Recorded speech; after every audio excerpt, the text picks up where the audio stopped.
ಒಂದು ಸಣ್ಣ ಹಳ್ಳಿಯಲ್ಲಿ ಅರುಣ್ ಎಂಬ ಹುಡುಗ ಬದುಕುತ್ತಿದ್ದ. ಅವನ ಮನೆಯ ಪರಿಸ್ಥಿತಿ ತುಂಬಾ ಕಷ್ಟಕರವಾಗಿತ್ತು. ತಂದೆ ಕೂಲಿ ಕೆಲಸ ಮಾಡುತ್ತಿದ್ದರು. ಶಾಲೆಯಲ್ಲಿ ಅರುಣ್ ಸರಾಸರಿ ವಿದ್ಯಾರ್ಥಿ. ಊರಿನ ಜನರು ಅವನನ್ನು ನೋಡಿ ಇವನಿಂದ ಏನೂ ಆಗೋದಿಲ್ಲ ಎಂದು ಹೇಳುತ್ತಿದ್ದರು. ಒಮ್ಮೆ ಶಾಲೆಯಲ್ಲಿ ನಡೆದ ಭಾಷಣ ಸ್ಪರ್ಧೆಯಲ್ಲಿ ಅರುಣ್ ಭಾಗವಹಿಸಿದ. ಆದರೆ ವೇದಿಕೆಯಲ್ಲಿ ಮಾತನಾಡಲು ಹೆದರಿಬಿಟ್ಟು ನಿಂತೇ ಬಿಟ್ಟ. ಎಲ್ಲರೂ ನಕ್ಕರು. ಆ ದಿನ ಅರುಣ್ ತುಂಬಾ ನೋವಾಯಿತು. ಆದರೆ ಅವನ ತಾಯಿ ಹೇಳಿದ ಮಾತು ಅವನ ಜೀವನ ಬದಲಿಸಿತು.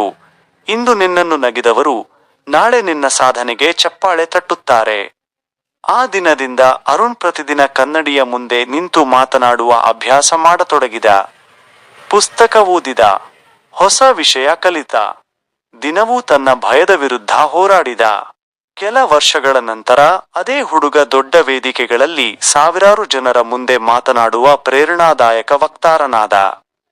ಊರಿನ ಜನರು ಈಗ ಅವನನ್ನು ಗೌರವದಿಂದ ನೋಡತೊಡಗಿದರು. ಒಮ್ಮೆ ಅವನು ತನ್ನ ಹಳೆಯ ಶಾಲೆಗೆ ಮುಖ್ಯ ಅತಿಥಿಯಾಗಿ ಬಂದಾಗ ಅವನನ್ನು ಹಿಂದೆನಗಿದ ಶಿಕ್ಷಕರೇ ವೇದಿಕೆಗೆ ಆಹ್ವಾನಿಸಿದರು.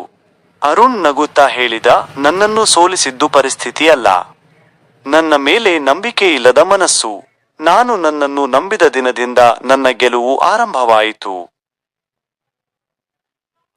ನನ್ನ ಚಾನೆಲ್ ಅನ್ನು ಸಬ್ಸ್ಕ್ರೈಬ್ ಮಾಡಿ, ಬೆಲ್ ಬಟನ್ ಪ್ರೆಸ್ ಮಾಡಿ, ಲೈಕ್ ಮಾಡಿ ಮತ್ತು ಶೇರ್ ಮಾಡಿ.